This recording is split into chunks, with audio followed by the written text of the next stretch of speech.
السلام عليكم ورحمة الله وبركاته.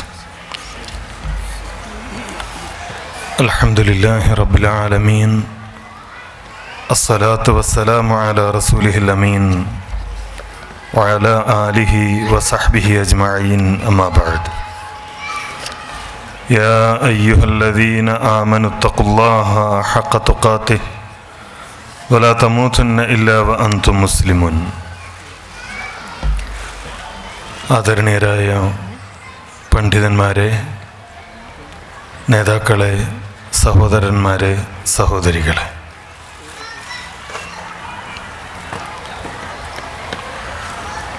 വിശുദ്ധ ഖുർആൻ പഠനവുമായി ബന്ധപ്പെട്ട ഏറെ സുപ്രധാനമായ ഒരു വേദിയിലാണ് നാം ഒരുമിച്ച് കൂടിയിരിക്കുന്നത്. അല്ലാഹു സുബ്ഹാനഹു വ തആല ഖുർആൻ പഠിക്കുവാനും പഠിപ്പിക്കുവാനുമുള്ള ഈ പ്രവർത്തനങ്ങൾ സ്വാലിഹായ അമലായി സ്വീകരിക്കുകയും വിശുദ്ധ ഖുർആൻ ജീവിതത്തിൽ പകർത്തി വിജയിക്കുന്ന വിശ്വാസികളുടെ കൂട്ടത്തിൽ നമ്മെ ഉൾപ്പെടുത്തുകയും ചെയ്യുമാറാവട്ടെ എന്നാദ്യമായി പ്രാർത്ഥിക്കുകയാണ്. കേരളത്തിൽ നവോത്ഥാന സംരംഭങ്ങൾക്ക് തുടക്കം കുറിച്ച മുജാഹിദ് പ്രസ്ഥാനത്തിൻ്റെ കീഴിലുള്ള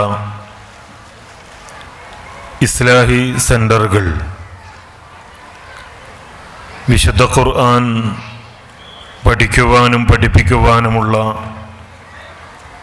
ശ്രമങ്ങൾ നടത്തുന്നു എന്നത് ഏറെ സന്തോഷകരമായ ഒരു കാര്യമാണ്.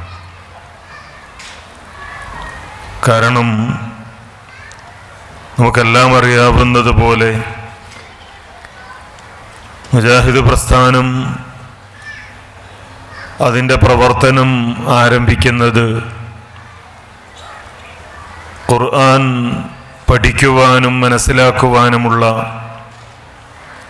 അവസരം ജനങ്ങൾക്ക് ഒരുക്കിക്കൊടുത്തുകൊണ്ടായിരുന്നു. ഒരുപക്ഷേ ഇന്ന് പലരും കേൾക്കുവാനും ഓർമ്മിക്കുവാനും ഇഷ്ടപ്പെടാത്ത തരത്തിൽ ഖുർആനുമായി യാതൊരു ബന്ധവുമില്ലാതിരുന്ന ഒരു സമൂഹത്തിലാണ് നമ്മുടെ പൂർവികരായ പണ്ഡിതന്മാർ പ്രബോധന പ്രവർത്തനങ്ങളുമായി കടന്നു വന്നത്. ഖുർആൻ ക്ലാസുകൾ നാടിൻ്റെ നാനാഭാഗങ്ങളിലും സംഘടിപ്പിക്കുകയും ആളുകൾ അത്തരം പഠന സംരംഭങ്ങൾ ഉപയോഗപ്പെടുത്തുകയും ചെയ്ത സാഹചര്യം കേരളത്തിൽ ഉണ്ടായപ്പോൾ അതിനെതിരെ ഖുർആൻ പഠിക്കുകയും മനസ്സിലാക്കുകയും ചെയ്യുന്നതിനെതിരെ അതിരൂക്ഷമായ പ്രവർത്തനങ്ങളാണ്, അതിശക്തമായ പ്രവർത്തനങ്ങളാണ് പണ്ഡിതന്മാരെന്ന് പറയപ്പെടുന്ന ആളുകളിൽ നിന്ന് പോലും കേരളത്തിൽ ഉണ്ടായത്. ഞാനിത് പറയുന്നത് നൂറ്റാണ്ടുകൾ പഴക്കമുള്ള ഒരു ചരിത്രത്തെക്കുറിച്ചല്ല. 1970കളിലും 80കളിലുമൊക്കെ കേരളീയ മുസ്ലിം സമൂഹത്തിലെ ഒരു വിഭാഗം പണ്ഡിതന്മാർക്കിടയിൽ ഏറ്റവും സജീവമായി നടന്നിരുന്ന ഒരു ചർച്ച ജനങ്ങൾക്ക് മനസ്സിലാക്കുവാൻ പറ്റുന്ന രൂപത്തിൽ വിശുദ്ധ ഖുർആൻ പരിഭാഷപ്പെടുത്താൻ പാടുണ്ടോ എന്നുള്ളതായിരുന്നു. കാരണം മുജാഹിദ് പ്രസ്ഥാനം വിശുദ്ധ ഖുർആൻ പരിഭാഷയുടെ പ്രവർത്തനങ്ങളുമായി മുന്നോട്ട് പോയി. ആളുകളത് പഠിക്കുവാനും സ്വീകരിക്കുവാനും തുടങ്ങി, അംഗീകരിക്കുവാനും തുടങ്ങി. സ്വാഭാവികമായും ജനങ്ങൾ ഖുർആൻ ഉൾക്കൊള്ളുവാനും പഠിക്കുവാനും ശ്രമിച്ചാൽ അവരുടെ മനസ്സിലേക്ക് ഇസ്ലാമിൻ്റെ യഥാർത്ഥ സന്ദേശം കടന്നു ചെല്ലുമെന്നും അങ്ങനെ യഥാർത്ഥ ഇസ്ലാമിനെ കുറിച്ച് ഈ സമൂഹം മനസ്സിലാക്കുകയും തിരിച്ചറിയുകയും ചെയ്താൽ മതത്തെ ചൂഷണോപാധിയായി സ്വീകരിച്ചു കൊണ്ടിരിക്കുന്ന പൗരോഹിത്യത്തിന് അത് തിരിച്ചടിയായിരിക്കും എന്നും മനസ്സിലാക്കിക്കൊണ്ടാണ് അന്ന് ഖുർആൻ പരിഭാഷയെ പല ആളുകളും എതിർത്തത്. പക്ഷേ ചില ആളുകൾ അത് പരിഭാഷപ്പെടുത്താനുള്ള ശ്രമങ്ങൾ ആരംഭിച്ചു.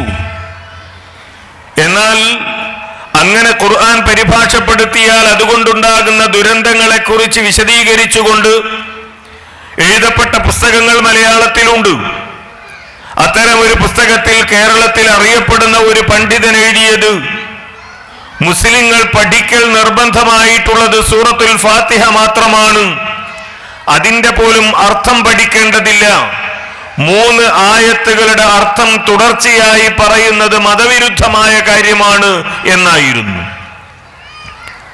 ആ വെല്ലുവിളികൾക്കിടയിൽ നിന്നുകൊണ്ടാണ് ഈ സമൂഹത്തിന് മുന്നിൽ വിശുദ്ധ ഖുർആനിന്റെ സന്ദേശവുമായി നമ്മുടെ പൂർവികന്മാരായ പണ്ഡിതന്മാരും നേതാക്കളും പ്രവർത്തകന്മാരും രംഗത്ത് വന്നത്. നമ്മൾ മനസ്സിലാക്കേണ്ടത്, ഇന്ന് കേരളത്തിൽ വിശുദ്ധ ഖുർആൻ പരിഭാഷയുമായി ബന്ധപ്പെട്ട ഒരു ചർച്ചയില്ല. വിശുദ്ധ ഖുർആൻ പഠിക്കാൻ പാടില്ല എന്ന് പറയുന്ന, വിശുദ്ധ ഖുർആനിലെ 3 ആയത്തുകൾക്ക് തുടരെ അർത്ഥം പറയാൻ പാടില്ല എന്ന് പറയുന്ന, വിശുദ്ധ ഖുർആനിലെ സൂറത്തുൽ ഫാത്തിഹയുടെ പോലും അർത്ഥം നമ്മൾ മനസ്സിലാക്കേണ്ടതില്ല എന്ന് പറയുന്ന ഏതെങ്കിലും ഒരു മുസ്ലിം പണ്ഡിതനെ നമുക്കിന്ന് കേരളത്തിൽ കാണാൻ കഴിയില്ല. പക്ഷെ അങ്ങനെ പറഞ്ഞവരുണ്ടായിരുന്നു. മലപ്പുറം ജില്ലയിലെ അരീക്കോടിനടുത്ത് മുത്തന്നൂർ എന്ന് പറയുന്ന സ്ഥലത്ത് പ്രമാദമായ ഒരു പള്ളി കേസ് നടക്കുകയുണ്ടായി. മുത്തന്നൂർ പള്ളി കേസ് എന്നാണത് പിന്നീട് അറിയപ്പെട്ടത്. ആ ഗ്രാമത്തിലുണ്ടായിരുന്ന സാധാരണക്കാരനായ ഒരു മനുഷ്യൻ വിശുദ്ധ ഖുർആൻ പഠിക്കൽ അനിവാര്യമാണ് എന്ന് മനസ്സിലാക്കുകയും അദ്ദേഹം ഖുർആൻ പഠിക്കുകയും അത് നാട്ടുകാർക്ക് പഠിക്കുവാനും പഠിപ്പിക്കുവാനുമുള്ള സംരംഭം തന്റെ ഗ്രാമത്തിൽ ഒരുക്കുകയും ചെയ്തതിന്റെ പേരിൽ അദ്ദേഹത്തിന്റെ മയ്യത്ത് പള്ളിപ്പറമ്പിൽ മറവ് ചെയ്യുകയില്ല എന്ന് ആ നാട്ടിലെ പണ്ഡിതന്മാരും പ്രമാണിമാരും തീരുമാനിക്കുകയായിരുന്നു. അദ്ദേഹം മരണപ്പെട്ടപ്പോ മയ്യത്ത് പള്ളിപ്പറമ്പിലേക്ക് കൊണ്ടുപോയി. മയ്യത്ത് ഇവിടെ സംസ്കരിക്കാൻ അനുവദിക്കുകയില്ലെന്ന് പറഞ്ഞപ്പോ ബന്ധുക്കൾ അവിടെ മയ്യത്ത് വെച്ച് തിരിച്ചു പോന്നു. പള്ളിക്കമ്മിറ്റിക്കാരും അതേപോലെ നാട്ടിലെ ഗുണ്ടകളും ചേർന്നുകൊണ്ട് ആ മയ്യത്ത് തിരിച്ചു വീട്ടുവരാന്തയിൽ കൊണ്ടുവന്നു വെച്ചു. അവസാനം പോലീസിന്റെ ഇടപെടലിലൂടെയാണ് ആ മയ്യത്ത് അവിടെ മറവ് ചെയ്തത്. അതുമായി ബന്ധപ്പെട്ടുണ്ടായ കേസാണ് മുത്തന്നൂർ പള്ളി കേസ് എന്നറിയപ്പെടുന്നത്. ഈ മനുഷ്യൻ ആ നാട്ടിലെ ആരുടെയെങ്കിലും വീട്ടിലേക്ക് കടന്നു ചെന്നുകൊണ്ട് ആരെയെങ്കിലും ആക്രമിച്ചതായി ആർക്കെങ്കിലും പറയുവാനുണ്ടായിരുന്നില്ല. ആ നാട്ടിലെ ഏതെങ്കിലും ഒരു പെണ്ണിനോട്, പെൺകുട്ടിയോട് ആ മനുഷ്യൻ അപമര്യാദയായി പെരുമാറി എന്നൊരാൾക്കും പറയാനുണ്ടായിരുന്നില്ല. നാട്ടിലെ ജനങ്ങൾ അംഗീകരിക്കാത്ത എന്തെങ്കിലും തമ്മാടിത്തമോ തോന്നിവാസമോ ആ മനുഷ്യൻ സ്വന്തം വീട്ടിലോ തെരുവിലോ ചെയ്തു എന്ന് ഒരാൾക്കും പറയാനുണ്ടായിരുന്നില്ല.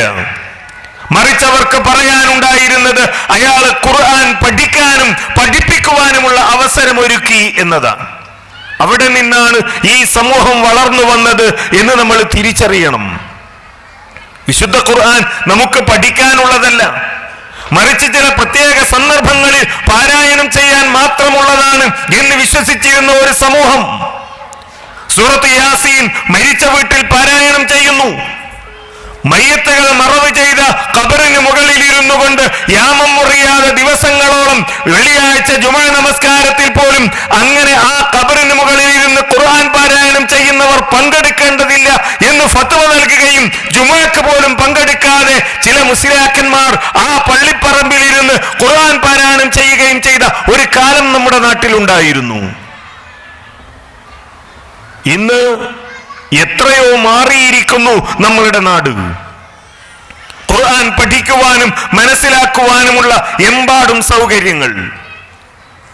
നേരത്തെ പ്രബോധന മേഖലയിൽ നിന്ന് നമുക്ക് വിട്ടുനിൽക്കുവാൻ ഒരവസരവുമില്ല എന്ന് സൂചിപ്പിച്ചതുപോലെ വിശുദ്ധ ഖുർആൻ പഠിക്കുന്നതിൽ നിന്ന് മാറി നിൽക്കുവാൻ എന്തവസരമാണ് നമുക്ക് ഓരോരുത്തർക്കുമുള്ളത് എന്ന് നമ്മൾ ആലോചിച്ചു നോക്കുക. നാളെ റബ്ബിന്റെ മുമ്പിൽ ഒരുപക്ഷെ നമ്മുടെ 1-2 തലമുറ മുമ്പുള്ള ആളുകൾക്ക് പറയാൻ കഴിയും, റബ്ബേ, ഞങ്ങളുടെ മുമ്പിൽ ഒരു പരിഭാഷയുണ്ടായിരുന്നില്ല, ഞങ്ങൾക്ക് അറബി ഭാഷ പഠിക്കാനുള്ള സൗകര്യങ്ങൾ ഉണ്ടായിരുന്നില്ല, ഞങ്ങൾക്ക് വിശുദ്ധ ഖുർആൻ പറഞ്ഞു തരാൻ ആളുണ്ടായിരുന്നില്ല, അത് പഠിക്കാനുള്ള സംവിധാനങ്ങൾ ഉണ്ടായിരുന്നില്ല എന്നൊരു പക്ഷേ അവർക്ക് പറയാൻ കഴിയും.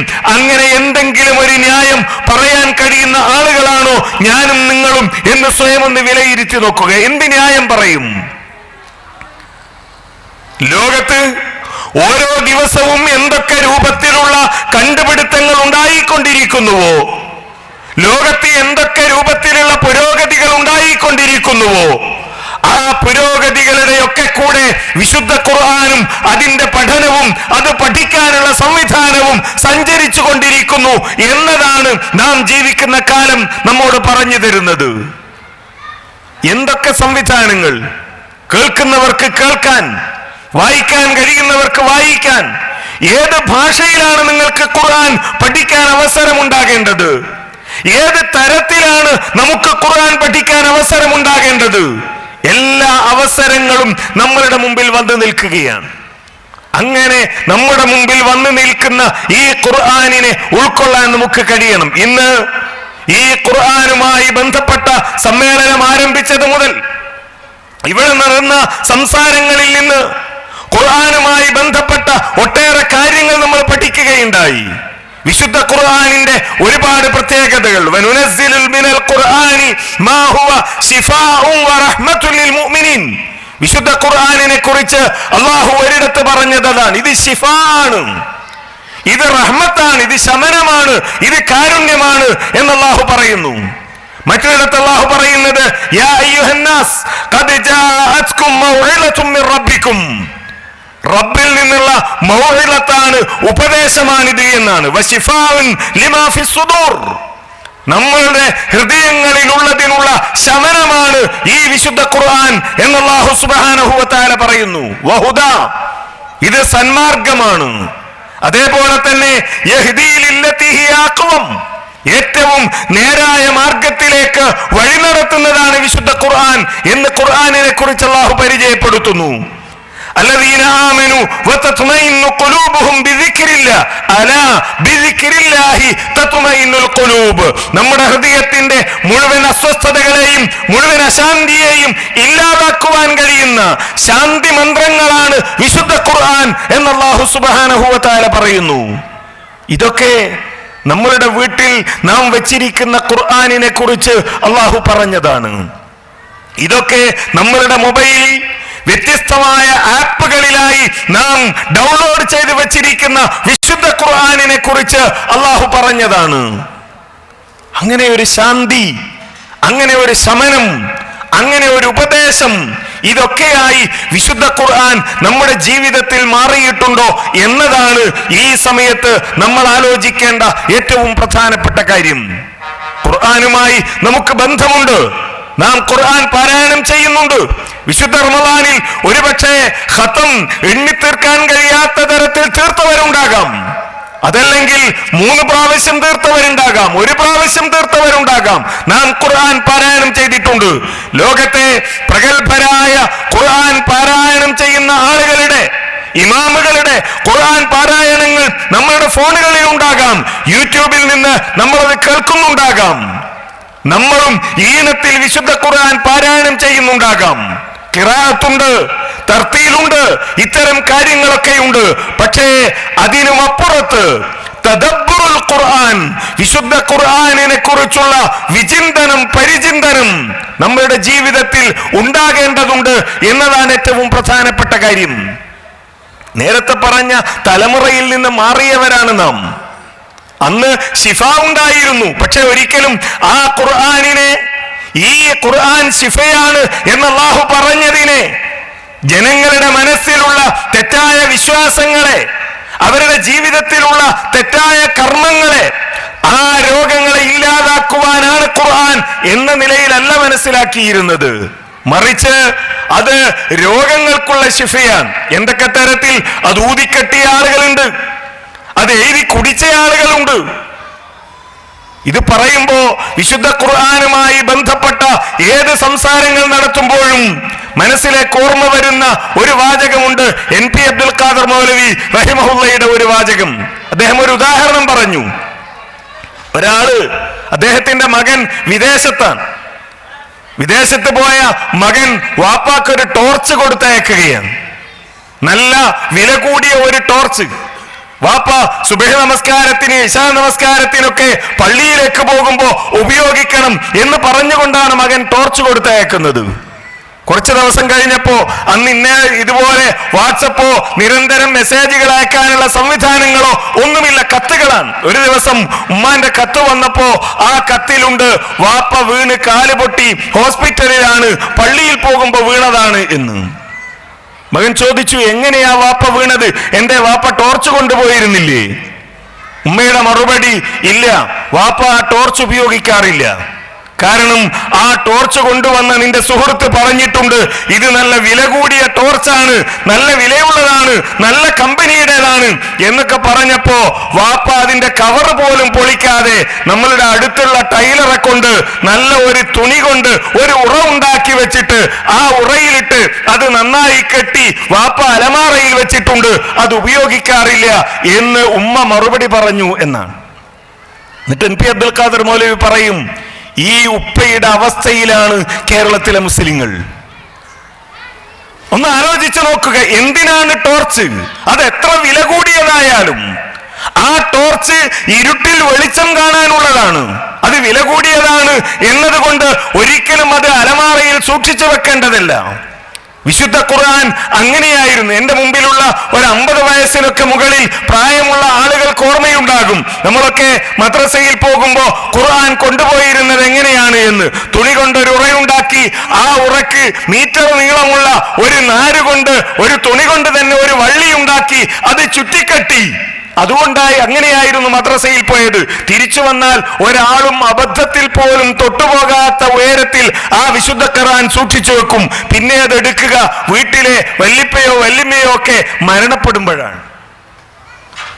അങ്ങനെയായിരുന്നു ഖുർആനുമായുള്ള ബന്ധം. പിന്നീട് ഉപയോഗിച്ചിരുന്നത് ഈ ചികിത്സകൾക്കാണ്.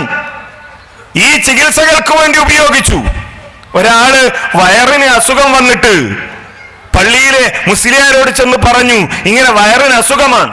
അപ്പൊ മുസ്ലിയാര് ആയത്ത് എഴുതി കൊടുത്തു. അന്ന് അങ്ങനെയാണ്, ഒരു പ്ലേറ്റിൽ പിഞ്ഞാണം എഴുത്ത് എന്നാണ് പറയാറുള്ളത്. നമ്മൾ ഖുർആൻ ക്ലാസുകൾ സംഘടിപ്പിച്ചപ്പോ ഞാൻ നേരത്തെ പറഞ്ഞ പുസ്തകത്തിൽ ഉദ്ധരിക്കുന്ന ഒരു വാചകമുണ്ട്. ഇവിടെ വഹാബികൾ ഖുർആൻ ക്ലാസുകൾ സംഘടിപ്പിക്കുകയാണ്. നമ്മൾ ഖുർആൻ പിഞ്ഞാണത്തിലാക്കിയപ്പോ അതിനെ എതിർത്തവർ ഇപ്പൊ ഖുർആൻ ഗ്ലാസ്സിലാക്കുകയാണ് എന്നാണ്. ഒരുപക്ഷെ പുതിയ തലമുറക്ക് ഗ്ലാസും പിഞ്ഞാണവും തമ്മിലുള്ള വ്യത്യാസം മനസ്സിലായിക്കൊള്ളണമെന്നില്ല. പണ്ട് ചായ കുടിക്കാൻ ഇന്ന് ഗ്ലാസിന് പകരം ഉപയോഗിച്ചിരുന്നത് പിഞ്ഞാണമായിരുന്നു. ഈ പിഞ്ഞാണം കൊണ്ടുണ്ടാക്കിയ അതിന്റെ പ്ലേറ്റിലാണ് ഈ ആയത്തുകൾ എഴുതിയിരുന്നത്. അതിനുവേണ്ടി പ്രത്യേകമായ മഷിയുണ്ടാക്കി, പ്രത്യേകമായ പേനയുണ്ടാക്കി.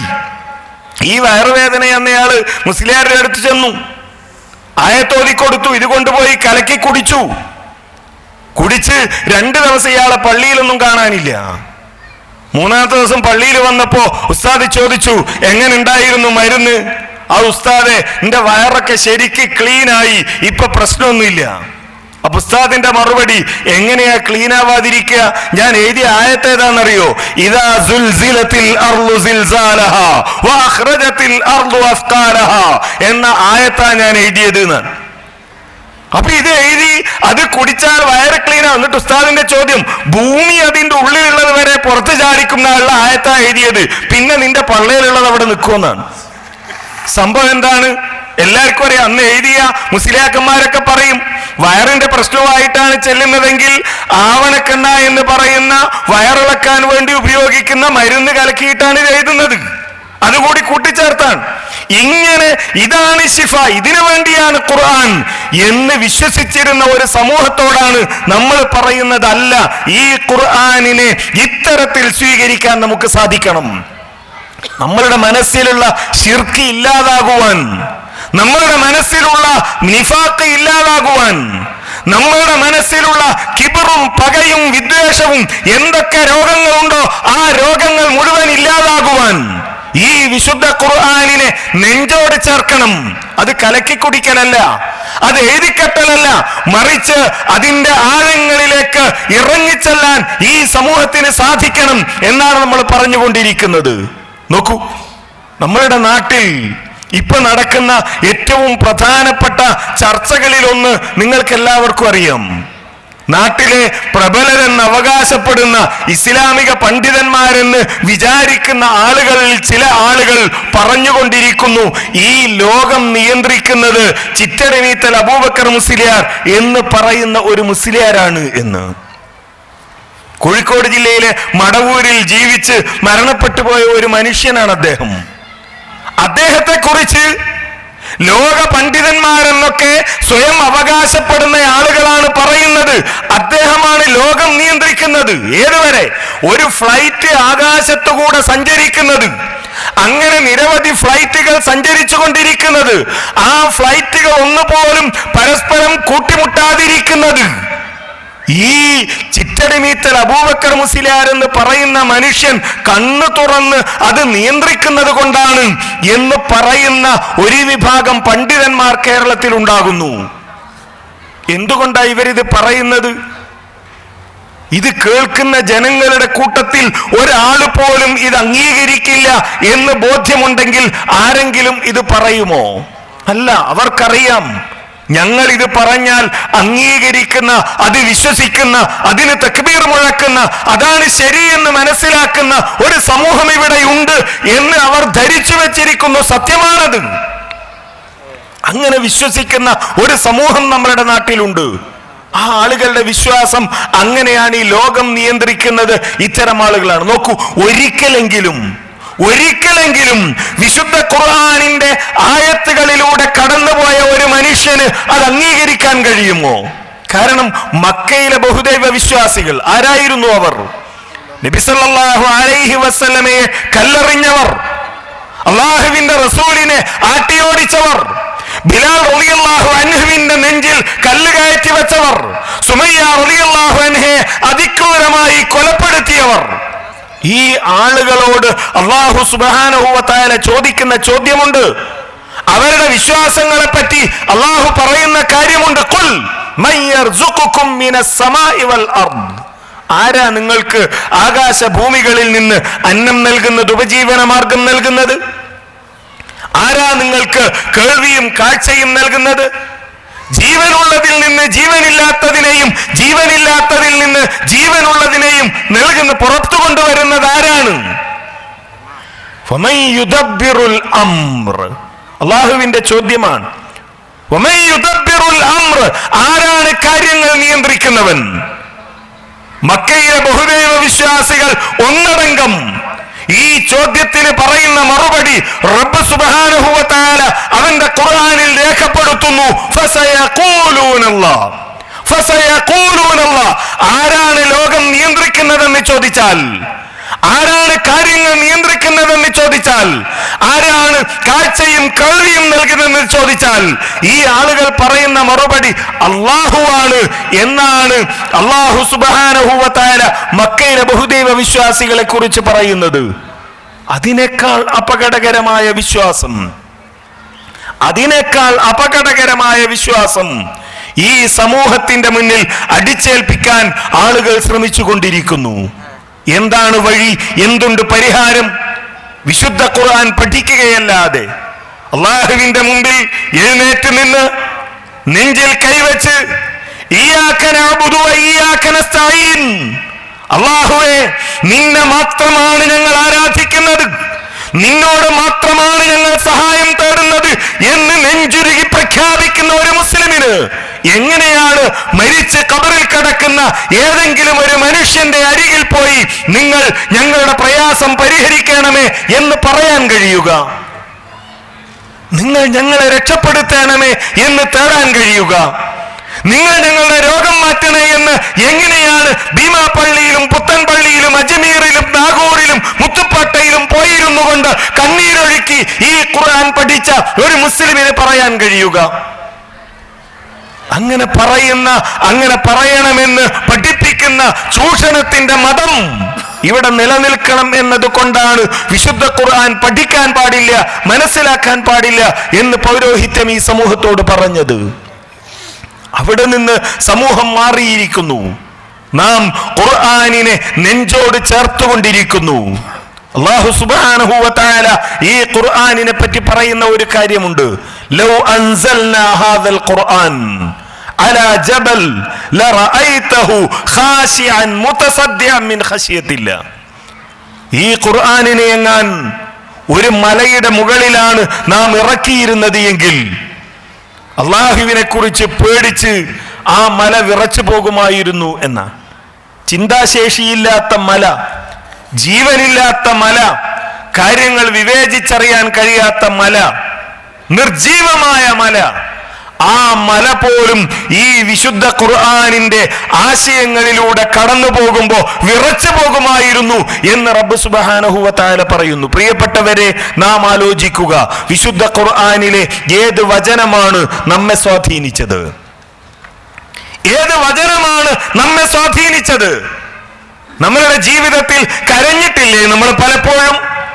നമ്മളുടെ മാതാപിതാക്കൾ മരണപ്പെട്ടപ്പോ, നമ്മളുടെ മക്കളുടെ മയ്യിത്ത് നമസ്കാരത്തിനു വേണ്ടി മുന്നിലേക്ക് നിൽക്കേണ്ടി വന്നപ്പോ, നമ്മളെക്കാൾ പ്രായം കുറഞ്ഞ ആളുകൾ അപകടങ്ങളിൽ മരണപ്പെടുന്ന വാർത്തകൾ കേട്ടപ്പോ, അല്ല, ഫലസ്തീനിന്റെ മണ്ണിൽ നാം ജീവിതത്തിൽ ഒരിക്കലും കണ്ടിട്ടില്ലാത്ത, ഒരിക്കലും കാണാനിടയില്ലാത്ത കുഞ്ഞുമക്കൾ ബോംബാക്രമണത്തിൽ അതിക്രൂരമായി കൊല ചെയ്യപ്പെട്ട വാർത്തകൾ ദൃശ്യമാധ്യമങ്ങളിലൂടെയും മറ്റും നമ്മളുടെ മുമ്പിലെത്തിയപ്പോ നെഞ്ചിൽ കൈവച്ച് പടച്ചോനെ എന്ന് പറഞ്ഞ് കരഞ്ഞു പോയിട്ടുണ്ട് നമ്മൾ.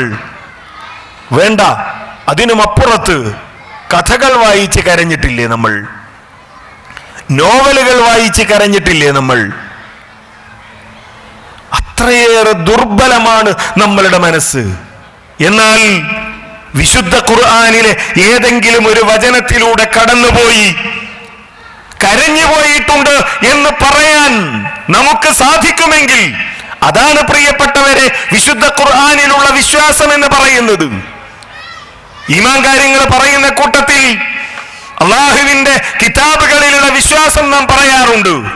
ആ വിശ്വാസം എന്ന് പറയുന്നത് അല്ലാഹു സുബ്ഹാനഹു വ തആല പ്രവാചകന്മാർക്ക് കുറെ ഗ്രന്ഥങ്ങൾ അവതരിപ്പിച്ചിട്ടുണ്ട് എന്ന വിശ്വാസത്തിൽ മാത്രം ഒതുങ്ങി നിൽക്കുന്നതല്ല, മറിച്ച് അഹ്ലുസുന്നയുടെ പണ്ഡിതന്മാർ വിശദീകരിക്കുന്നത് കാണാൻ കഴിയും. ഒരു കാര്യം ഈമാനാകണമെങ്കിൽ 3 കാര്യങ്ങൾ നിർബന്ധമാണ്. ഏത് വിശ്വാസമായാലും അത് ഈമാനാകണമെങ്കിൽ, നമ്മൾ സാധാരണ പറയും ഇസ്ലാം കാര്യവും ഈമാൻ കാര്യവും തമ്മിലുള്ള വ്യത്യാസം എന്ത് എന്ന് ചോദിച്ചാൽ കുട്ടികളൊക്കെ പറയുന്ന മറുപടി, ഇസ്ലാം കാര്യം എന്ന് പറഞ്ഞാൽ ചെയ്യാനുള്ളതാണ്, ശഹാദത്ത് കലിമ, നിസ്കാരം, നോമ്പ്, സക്കാത്ത്, ഹജ്ജ് ഇതൊക്കെ ചെയ്യാനുള്ളതാണ്, ഈമാൻ കാര്യങ്ങളൊക്കെ വിശ്വസിക്കാനുള്ളതാണ് എന്നാണ് മറുപടി. അല്ല, ഒരു കാര്യം ഈമാനാകണമെങ്കിൽ ആ വിശ്വാസം മനസ്സിൽ ഉണ്ടാകണം. 1. 2, അത് നാവുകൊണ്ട് പറയണം. 3, അത് പ്രവർത്തനത്തിലൂടെ പുറത്തേക്ക് വരണം. വിശുദ്ധ ഖുർആനിലുള്ള വിശ്വാസം എങ്ങനെയാണ് അത് ഈമാനാകുന്നത്? ഖുർആനിലുള്ള വിശ്വാസം നമ്മളുടെ ഹൃദയത്തിൽ ഉണ്ടാകണം. ഞങ്ങൾ ഖുർആനിന്റെ ആളുകളാണ് എന്ന അഭിമാനത്തോടെ, അന്തസ്സോടെ 6-ാം നൂറ്റാണ്ടിൽ അവതരിപ്പിക്കപ്പെട്ട ഒരു ഗ്രന്ഥത്തെ ഇപ്പോഴും പിന്തുണക്കുന്ന വിഡ്ഢികളാണ് നിങ്ങളെന്ന് പറയുമ്പോ, 6-ാം നൂറ്റാണ്ടിലല്ല, ഏത് 60-ാം നൂറ്റാണ്ട് കടന്നു വന്നാലും ആ നൂറ്റാണ്ടുകളെ കുറിച്ചൊക്കെ അറിയുന്ന സർവ്വലോക രക്ഷിതാവായ റബ്ബ് അവതരിപ്പിച്ചതാണ് ഈ കിതാബ്, ഈ ഗ്രന്ഥം എന്ന് പറഞ്ഞ് അതിനെ ഹൃദയത്തോടെ ചേർത്തുവെക്കാൻ ഞങ്ങൾക്ക് സാധിക്കും എന്ന് പറയാൻ നമുക്ക് കഴിയണം. അതോടൊപ്പം നമ്മളുടെ പ്രവർത്തനത്തിലൂടെ അത് പുറത്തേക്ക് വരണം. ഇന്ന ആയത്താണ് എന്നെ സ്വാധീനിച്ചത്. തിന്മയിൽ നിന്ന് വിട്ടുനിൽക്കാൻ, ജീർണതകളിൽ നിന്ന് മാറി നിൽക്കാൻ, വൃത്തികേടുകളിൽ നിന്ന് പിന്നോട്ട് പോരാൻ ഒരുപാട് കാരണങ്ങൾ ഉണ്ടായിട്ടുണ്ട് നമ്മളുടെ ജീവിതത്തിൽ. ഒരുപക്ഷെ എന്നെ അറിയുന്ന ആരുമില്ലാത്ത ഒരു സ്ഥലത്ത് പോയി ഒരു തിന്മ ചെയ്യാം എന്ന് ഞാൻ വിചാരിക്കുകയും യാദൃശ്ചികമായി അവിടെ ആരെയെങ്കിലും കണ്ട് ഞാൻ തിരിച്ചു പോരുകയും ചെയ്തിട്ടുണ്ട്. എൻ്റെ മൊബൈൽ ഫോണിൽ ആരും വരില്ല എന്നുറപ്പുള്ള സമയത്ത് എന്തെങ്കിലും കാണുവാനോ കേൾക്കുവാനോ ഞാൻ മുതിർന്നപ്പോ മാതാപിതാക്കളോ ഭാര്യയോ മക്കളോ കടന്നു വരുന്നത് കൊണ്ട് ആ തിന്മയിൽ നിന്ന് പിന്മാറിയിട്ടുണ്ട് ഞാൻ. അതിനുമപ്പുറത്ത് എന്റെ റബ്ബ് പറഞ്ഞത് കൊണ്ടാണ് ഞാൻ ഇത് ചെയ്യാത്തത് എന്ന് പറയാൻ എനിക്ക് കഴിയുന്നുവെങ്കിൽ, വിശുദ്ധ ഖുർആനിന്റെ ആ ആഴമാണ് എന്നെ സ്വാധീനിച്ചത് എന്ന് പറയാൻ എനിക്ക് കഴിയുമെങ്കിൽ, അതാണ് ഖുർആൻ. അത്തരക്കാർക്ക് വേണ്ടിയാണ് വിശുദ്ധ ഖുർആൻ നാളെ പരലോകത്ത് ശുപാർശ പറയുന്നത്. അതുകൊണ്ട് തന്നെ നമ്മളുടെ വിശ്വാസം, നമ്മളുടെ കർമ്മങ്ങൾ അത് അള്ളാഹുവിന്റെ ഈ ഖുർആൻ അനുസരിച്ചു കൊണ്ടായിരിക്കണം. അവിടെയാണ് നമുക്ക് ശാന്തി ഉണ്ടാകുന്നത്. അള്ളാഹു പറയുന്നു മനുഷ്യർ ശാന്തിയാണ് തേടുന്നത്, മനുഷ്യൻ സമാധാനമാണ് തേടുന്നത്. എന്തുണ്ട് എന്റെ പ്രശ്നങ്ങൾക്ക് പരിഹാരം എന്നാണ് ചോദിക്കുന്നത്. അലാ ബിദിക്രില്ലാഹി തത്മഇനുൽ ഖുലൂബ്. ഈ ഖുർആനിലൂടെ കടന്നു പോകാൻ നാം തയ്യാറാണോ? നമ്മളുടെ പ്രശ്നങ്ങൾക്ക് പരിഹാരമുണ്ട്, നമ്മുടെ മനസ്സിന് ശാന്തിയുണ്ട്, പരലോകത്ത് വലിയ വിജയം നമ്മെ എല്ലാവരെയും കാത്തിരിപ്പുണ്ട്.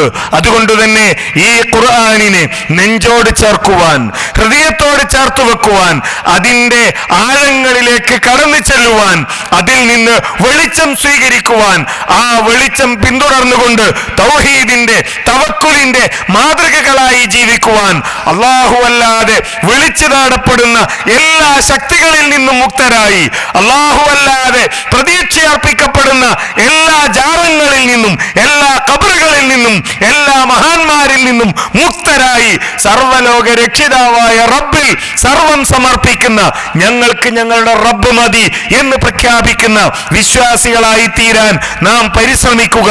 അല്ലാഹു സുബ്ഹാനഹു വ തആല നമ്മെ അനുഗ്രഹിക്കുമാറാകട്ടെ. വൽഹംദുലില്ലാഹി റബ്ബിൽ ആലമീൻ. അസ്സലാമു അലൈക്കും വറഹ്മത്തുള്ളാഹി വബറകാതുഹു.